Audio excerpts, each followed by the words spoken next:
Welcome to our continuing series of question and answers from the works of Sri Aurobindo and the Mother. Today's topic is consciousness, part 7. From Sri Aurobindo. This new consciousness is open to all knowledge from above, but it does not think with the brain as does the ordinary mind. It has other and larger means of awareness than thought.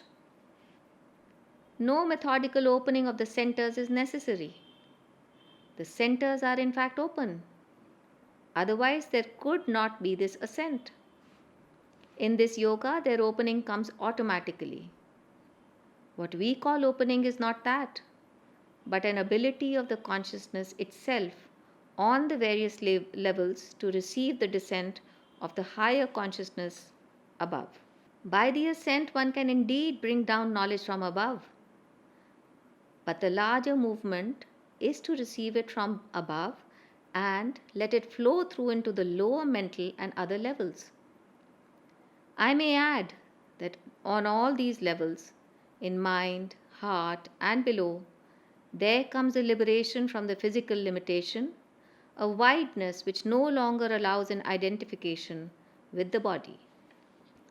In this experience, there is not usually the fear you had, unless it is in the body consciousness, as it were, which is alarmed by the unfamiliarity of the movements and fears to be abandoned or cast off.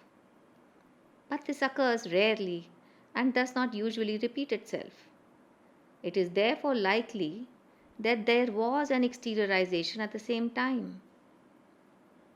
You speak of being able to leave and enter the body at will, but this capacity is marked only for the phenomena of exteriorization.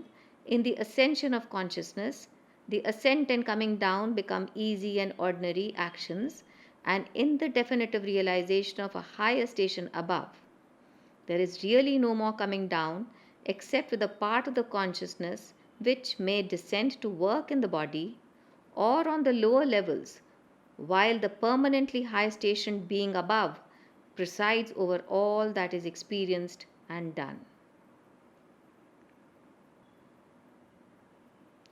There are various states of experience in which the expression, to quote, taken up out of the body, unquote, would be applicable. There is one in which one goes up from the centers in the body to a center of consciousness extending above the physical head and takes up a position there in which one is liberated from subjection to the body sense and its heavy hold, and this is certainly accompanied by a general sense of lightening. One can then be in direct connection with the higher consciousness and its power and action.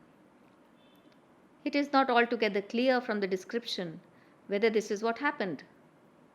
Again, there are phenomena of the breathing which accompany states of release or of ascension. But the breath here perhaps stands generally for the life principle. It is a very usual experience. It means that for a moment you were no longer in your body, but somehow either above or somehow outside the body consciousness. This sometimes happens by the vital being rising up above the head, or, more rarely, by its projecting itself into its own sheath, part of the subtle body, out of the physical attachment. But it also comes by a sudden, even if momentary, liberation from the identification with the body consciousness. And this liberation may become frequent and prolonged or permanent. The body is felt as something separate, or some small circumstance in the consciousness, or as something one carries about with one, etc., etc. The exact experience varies. Many sadhaks here have had it. When one is accustomed, the strangeness of it, dreamland, etc., disappears.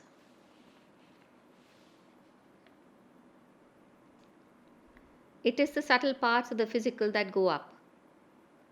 The external consciousness can also go up, but then there is a complete trance. there is not much utility for the complete trance in this sadhana. If all went up, there would be no existence in the body. There is always some consciousness and therefore some self supporting the body. No, the body itself cannot go up. How could it? The body is meant for keeping the consciousness linked to the physical world. In the first realization of silence in the higher consciousness, there is no time. There is only the sense of pure existence, consciousness, peace, or a strong, featureless ananda. If anything else comes in it, it is a minor movement on the surface of this timeless self existence. This, and the sense of liberation that comes with it, is the result of the mind's quiescence.